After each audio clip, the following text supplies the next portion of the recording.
이번 시간에는 이제 배위화합물 개념으로 연습 문제 여러 가지 좀 가져와 봤는데, 설명만 들으면은 이해가 잘 안 되니까 이 설명을 통해서 어떤 식으로 적용이 되고 어떻게 문제가 풀리는지 한번 확인해보는 시간, 연습해보는 시간을 가져보도록 하겠습니다. 첫 번째로 우리가 맞이할 문제는 이제 차기온, 지금 테트라 클로로 코발테이트 같은 경우 홀 전자수가 몇 개인지, 그 다음에 헥사 사이아노 페레이트 같은 경우도 홀 전자수가 몇 개인지 알아보라 라고 이렇게 되어 있는데요. 이런 것을 보면은 우리가 가장 먼저 해야 되는 게 무엇이냐, 첫 번째로는 금속의 산화수를 알아야 됩니다. 금속의 산화수를 알아야 되는 이유는 디오비탈의 전자 개수를 결정하기 위해서거든요. 그래서 우리가 배치할 전자 개수부터 알아야 되니까 반드시 금속의 산화수부터 결정을 해주시고, 두 번째는 리간드 종류를 확인을 해주셔야 합니다. 그래서 리간드 종류를 확인을 해주셔서 강한 장 리간드인지 약한 장 리간드인지 확인해서 저스핀 배치를 해야 될지 고스핀 배치를 해야 될지 판단을 해주시면 되겠습니다. 이 사배위 착물 같은 경우는 지금 우선 선생님이 하라는 대로 한번 해보면, 코발트니까 코발트 아래에 두 개를 적어가면서 비교를 해보겠습니다. 그래서 코발트가 지금 2+이고 27번이기 때문에 3D7 배치에 약한 장 리간드 4개가 있습니다. 그래서 우리는 얘가 지금 사각 평면은 될 수 없고 평면 사각형 구조겠구나 이런 식으로 생각을 해. 다시 사각 평면이 될 수 없고 사면체 구조겠구나 라고 생각을 할 수가 있습니다. 그래서 우리가 이제 여기에서 그 다음으로 해야 될 것은 각각의 이제 베위스에 맞는 디오비탈 에너지 준위를 이렇게 표시를 해주면 되겠는데요. 이렇게 에너지를 표시를 해주고 약한 장 리간드에 전자 7개 채워야 되니까 하나 둘 셋 넷 다섯 여섯 일곱 이렇게 배치를 해주면 되겠습니다. 그래서 홀전자 수는 총 3개 상자기성이구나 라고 해서 맞는 설명이다 라고 생각을 해주시면 될 것 같고요. 비슷하게 헥사 사이아노페레이트 한번 해보면, 첫 번째로 해야 된 건 금속의 산화수, 그 다음에 E+가 되겠죠. 왜냐면 CN-는 지금 마이너스 1자리가 6개 있는데 전체가 마이너스 4니까 얘가 플러스 2가 되어야겠죠. 그래서 3D6라는 것을 알 수가 있고, 이제 마찬가지로 얘도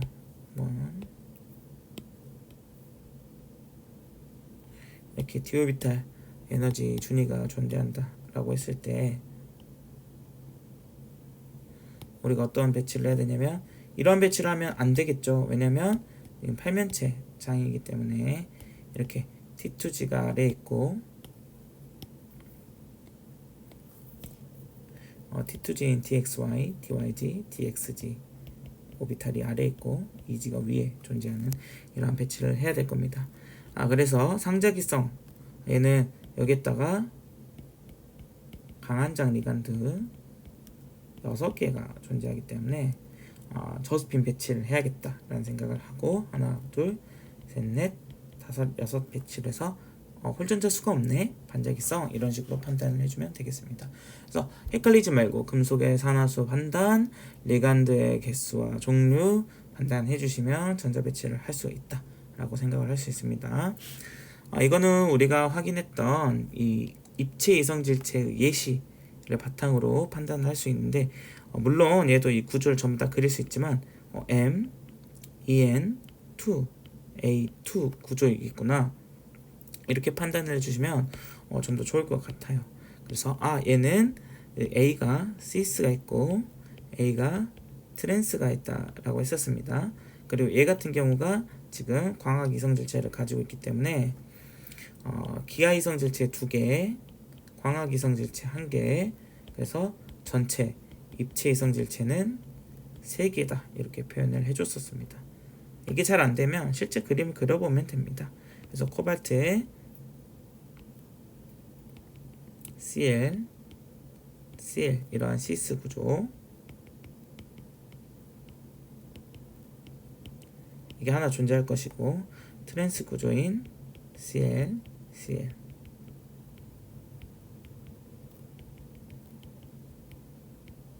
이러한 구조가 존재할 겁니다. 여기는 지금 저번에도 말했다시피 이렇게 아니면 이렇게 면을 갈라야 되는데 대칭이 되지 않기 때문에 시스는 광학 이성질체가 존재한다. 그 다음에 얘는 이러한 평면에서 대칭면이 존재하기 때문에 광학 이성질체가 존재하지 않습니다. 그래서 광학 이성질체가 존재하는 구조는 이 시스 구조구나 이렇게까지 해주시면 좀 더 완벽하겠다라고 생각을 할 수 있을 것 같습니다. 잠시 여기로 올려놓을거요. 그 다음에 결정장 갈라짐 에너지를 비교해라 라고 되어 있는데 얘도 보면은 지금 코발트 2+와 코발트 2+ 동일하고 사이아나이드와 H2O 중에는 지금 얘가 강한 장 리간드이기 때문에 결정장 갈라짐 에너지는 얘가 더 높게 되겠습니다. 그래서 모든 설명의 책에는 첫 번째 금속을 확인하시고요. 그 다음에 리간드가 강한 장인지 약한 장인지 확인을 해서 결정장 갈라짐 에너지가 큰지 작은지 확인하시고 그래서 저스핀인지 고스핀인지 아니면 색을 나타낼 때는 빛의 흡수가 파장이 짧은지 긴지 이런 식으로 판단을 해서 대답을 해주시면 될 것 같습니다. 그래서 결론적으로 사이아나이드는 H2O보다 강한 장 리간드이기 때문에 이 설명은 옳지 않는 설명이 되겠습니다. 자, 이번에는 나머지 것들은 좀 빠르게 한번 해보도록 할게요. 그래서 얘도 우리가 방금 했던 것처럼 일반형으로 표시를 해보면 M, A, 3, B, 3구나. 얘는 지금 페이셜 그 다음에 머리디오널 이런 구조를 가질 수 있겠다 라고 해서 지금 페이셜 머리디오널 이렇게 해가지고 기하 이성질체는 두 개다 라고 해주면 될 것 같습니다. 그 다음에 얘 구조 상자기성이라고 하는 것을 가지고 우리가 지금 얘 동시에 지금 D7 플러스 약한 장 리간드 4개인 것으로 삼면체 구조라는 것을 알 수가 있습니다. 그래서 삼면체 구조의 혼성 궤도 함수는 sp3 오비탈이기 때문에 틀린 말이 되겠습니다. 이 dsp2 오비탈은 평면 사각형 구조가 dsp2 오비탈이 되겠고요. 얘도 이제 우리가 얘를 물에 넣었을 때 K 플러스와 암민, 펜타, 클로로, 플래티늄 이렇게 되겠는데 지금 보면은 Cl 마이너스가 5개 있고 얘가 마이너스가 되니까 지금 플래티늄이 플러스 4가 돼야 된다라는 것을 알 수가 있습니다. 그래서 얘가 4니까 틀린 설명이 되겠고요. 그 다음에 얘는 이제 전이금속 티타늄 착물에서 엑사, 아쿠아, 티타늄이 색을 띠는데 4+는 색을 띠지 않는다는 그러한 말이 되어 있습니다. 그래서 얘를 보면은 22번에 티타늄의 산화수 3+가 되겠고 얘는 3D1이 되겠죠. 그러면 이제 마찬가지로 d오비탈에 전자 배치를 해야 될 텐데 얘는 이미 전자가 하나밖에 없기 때문에 이렇게 배치를 할 수 있고 이만큼의 에너지를 흡수를 하게 되면은 흡수한 빛의 보색이 나타나게 되겠죠. 자, 그런데 만약에 티타늄 4+가 되면은 D 전자가 하나도 없게 됩니다. 그렇다는 것은 그냥 이렇게만 존재한다는 거예요. 물론 결정장 갈라짐 에너지는 존재하지만 빛을 흡수하고 전자전이할 전자 자체가 없기 때문에 얘는 무색이다 라고 설명을 할 수가 있겠습니다. 그래서 우리가 전자전이할 전자가 없어도 무색이 되겠구나 이렇게 판단을 해주시면 될 것 같고요. 여기는 Na 플러스 동일하고요. H2O와 에틸렌 다이아민 중에 누가 더 강한 장 리간드냐 라고 했을 때는 에틸렌 다이아민이 더 강한 장 리간드가 되겠죠. 얘는 강한 장 리간드이기 때문에 결정장 갈라짐 에너지가 더 클 것이고 이 결정장 갈라짐 에너지를 흡수하고 전자전이 할 때 빛의 파장은 좀 더 짧아지게 되겠죠. 그래서 맞는 설명이 되겠습니다. 그래서 설명의 체계는 전부 다 다시 방금 말했지만 리간드, 결정장 갈라짐 에너지, 그래서 저스핀이냐 고스핀이냐, 그 다음에 빛이 흡수하니까 한유, 크기를 가지고 람다 비교, 이런 순서대로 순서대로 설명을 해주는 게 중요하겠습니다. 얘는 이제 3면체와 8면체에서 결정장 갈라짐 에너지가 어떻게 되냐라는 것을 표현을 하는 건데, 지금 T2G 얘는 6배위 8면체가 이렇게 존재한다라고 했었고, 3면체는 어떻게 존재한다 했었나요? 이 배치가 구조적으로 어쩔 수 없이 정반대가 된다 했잖아요. 그래서 얘는 4배위 중에서도 3면체 구조에 해당하므로 지금 이 세트가 T2 세트보다 더 낫다. 그러니까 틀린 설명이 되겠죠. 명명법을 보고 구조를 본 다음에 기하이성질체가 존재하는지 확인을 할 수가 있는데요. 테트라암민, 다이클로로 코발트니까 코발트에 테트라암민, NH3 4개, 그 다음에 다이클로로니까 Cl2가 지금 이렇게 존재하는데, CL이 2개, 1-1이 2개니까 -2에 전체가 플러스 3이니까 플러스 이렇게 구조가 될 것이고, 얘는 M, A, 4, B, 2니까 시스와 트랜스가 존재할 것입니다. 그래서 기하의 성질체 수는 2개다. 맞는 표현이고요. 다시 한번 얘를 배치를 해본다라고 했을 때, 첫 번째는 전자 배치를 하기 위해서 금속의 산화수를 먼저 표시를 해야 된다라고 했습니다. 그래서 24번 크로미움이 2 플러스, 26번 Fe가 3 플러스 존재한다라는 것을 먼저 정리를 해주시고, 둘 다 강한 장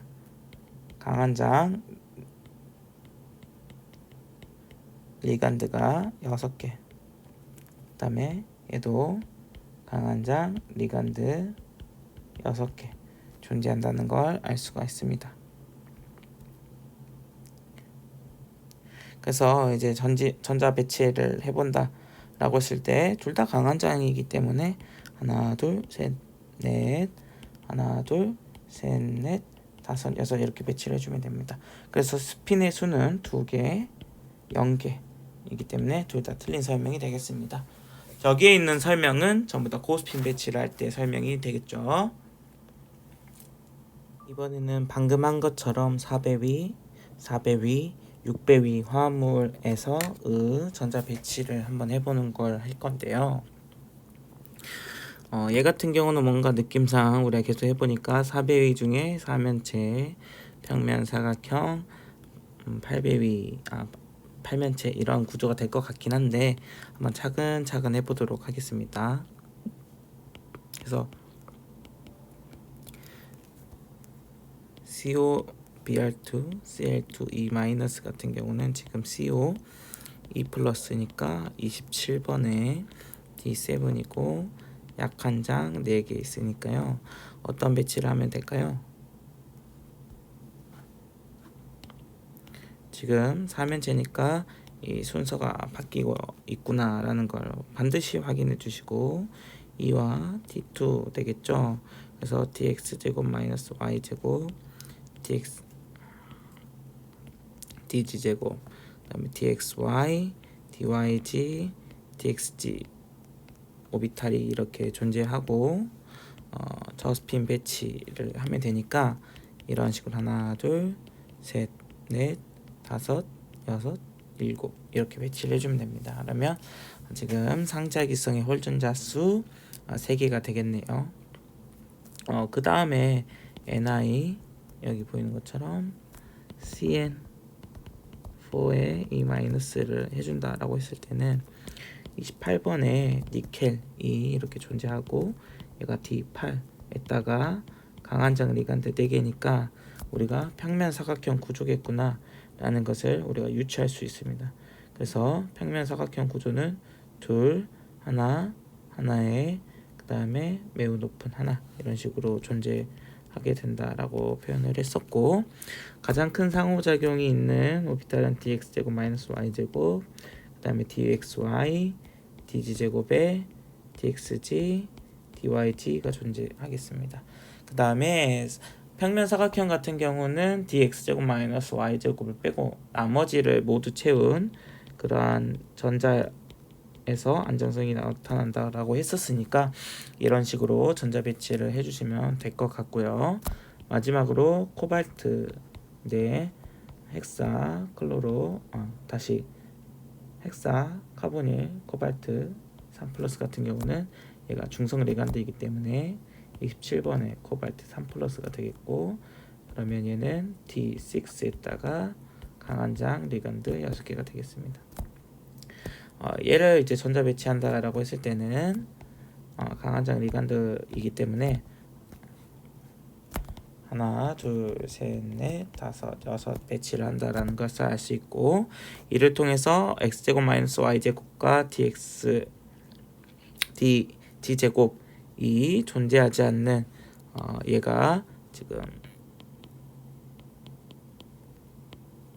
이렇게 되겠고요. dx제곱 마이너스 y제곱에 지금 전자 배치되어 있는 얘가 CO에 Br2, 그 다음에 Cl2, E 마이너스, 마지막으로 얘가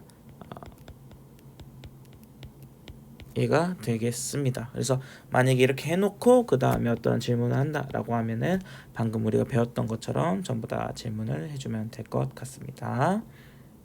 이제 마지막으로 설명할 문제인데, 지금 예를 들어서 옛날에 베르너랑 요르겐센 이런 사람들이 배유화물의 구조나 형성에 대해서 논쟁을 할 때 사용되었던 그런 논점과 비슷한 상황을 가지고 있는 그런 문제입니다. 지금 다음 크로뮴을 포함한 세 가지 배유화물의 성질을 정리한 것이다 라고 표현을 했는데, 우리가 이런 식으로 전부 다 비슷해 보이는, 심지어 거의 동일해 보이는 그러한 성분을 표현한 화학식이 존재하는데 색깔이 전부 다르다 이거예요. 그런데 이것을 좀 더 자세하게 분석을 해보다 보니 화학식 단위당 용액 중에 Cl-이온의 개수가 3개, 2개, 하나로 다른 것을 알 수 있었습니다. 그래서 저번에 옛날에 말한 것처럼 배이화물로 만들어진 차기온이 존재하고 얘가 뭐 플러스인데 상대 이온이 이런 식으로 존재할 수 있는 거겠죠. 근데 이 상대 이온이 아닌 차기온 안에도 클로로라는 애들로 리간드로 작용할 수 있잖아요. 그래서 얘는 동일한 Cl을 가지고 있지만 어떠한 Cl은 리간드로서 작용하고 어떠한 Cl은 상대 이온으로서 작용하는 것이구나 라는 걸 알 수 있습니다. 그래서 어떤 식이냐면 이렇게 했을 때 Cl3, Cl2, Cl 이런 식으로 존재한다라는 거죠. 그래서 좀 더 자세하게 보면은 크로뮴에 얘는 이제 화학식을 표시하면 이렇게 될 것이고, 얘는 Cl 하나가 리간드로 작용했기 때문에 Cl에 아쿠아 6개, 아간이 5개 이런 식으로 이렇게 표시를 할 수가 있고요. 그 다음에 마지막으로 Cr에 Cl2 이런 식으로 존재할 수 있겠구나 라고 생각을 해주시면 될 것 같습니다. 그 다음에 저게 물이 6개였는데 라고 이렇게 표현할 수가 있지만 뭐 이런 식으로 남는 물을 결정수라고 해서 배유화물을 안전하게 유지시켜주는 그때 사용된 물이다 라고 생각을 해주시면 될 것 같아요. 결론적으로 전부 다 Cl의 개수는 동일하지만 여기는 상대 이온이 3개, 2개, 하나로 줄어들고 0, 1, 2로 늘어난다라는 것을 알 수가 있습니다. 그래서 얘를 또 한번 명명을 해보면 알파벳 순서잖아요. 그래서 헥사, 아쿠아, 크로뮴, 3가에 그 다음에 클로라이드, 얘는 펜타, 아쿠아, 클로로, 크로뮴, 3, 클로라이드, 그 다음에 마지막으로 테트라, 아쿠아, 다이, 클로로, 그러면 클로라이드 이렇게 표현을 할 수가 있겠습니다. 눈에 띄는 점은 전부 다 클로라이드인데 얘는 상대 이온으로서 존재하기 때문에 숫자를 여기에 있는 차기온의 전하량을 고려해서 표현을 해줘야겠다라는 걸 생각할 수 있겠고요. 그 다음에 각 화합물에 존재하는 이 수용액 속에서 Cl-이온의 수를 확인하는 간단한 방법은 저번에 우리가 항상 했던 것처럼 AgNO3를 넣어주면 됩니다. 그래서 만약에 1몰의 과량의 AgNO3에 1몰의 A를 넣게 된다면 3몰의 AgCl이 침전하게 되겠죠. 그래서 3몰의 AgCl이 침전하냐 아니면 2몰의 AgCl이 침전하냐 AgCl 1몰이 침전하냐를 통해서 A, B, C를 구분할 수 있고 그 물질 속에 Cl-의 양까지 알아낼 수가 있겠죠. 마지막으로 이 화합물의 색깔의 차이가 나타나는 이유를 결정장 갈라짐 에너지를 통해서 표현을 할 수 있다라고 했는데 지금 어떤 색깔이 나타난다라는 것은 여기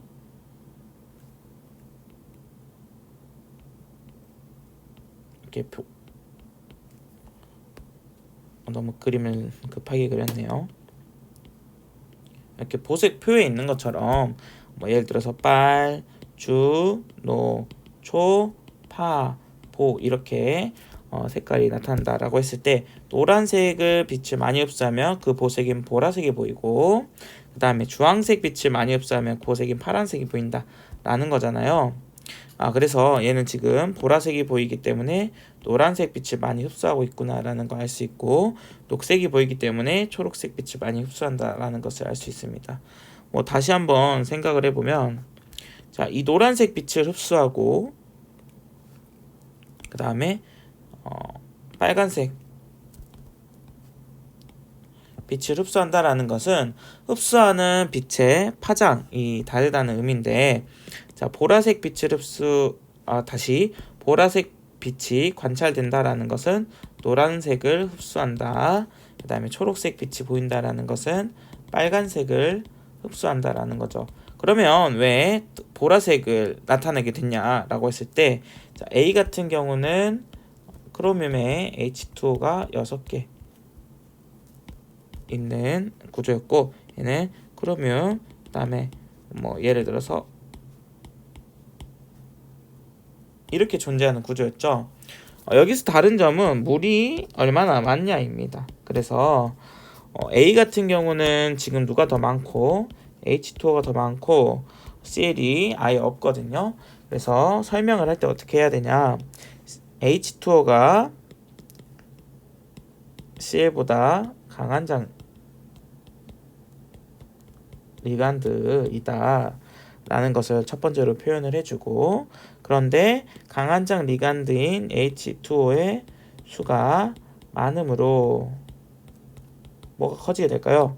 결정장 갈라짐 에너지가 커지게 될 겁니다. 그래서 세 번째는 흡수하는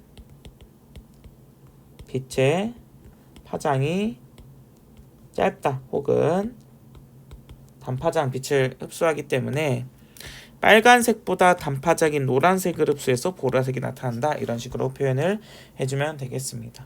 그래서 다시 한번 강조하지만 중심금속이 어떠한 금속인지 그로 인해서 산화수가 어떻게 결정이 됐는지 그래서 디오비탈의 전자기수가 몇 개인지 그 다음에 강한장 리간드인지 약한장 리간드인지에 따라서 색깔과 자기적 성질을 예측을 할 수 있으면 정말 좋을 것 같습니다. 그래서 이때까지 설명해 준 내용들 차근차근 복습해 보시고 배유화합물에 대해서 어려운 점이 있다면 댓글을 통해서 질문을 해주면 언제든지 대답을 해보도록 하겠습니다. 오늘도 너무 수고 많으셨습니다.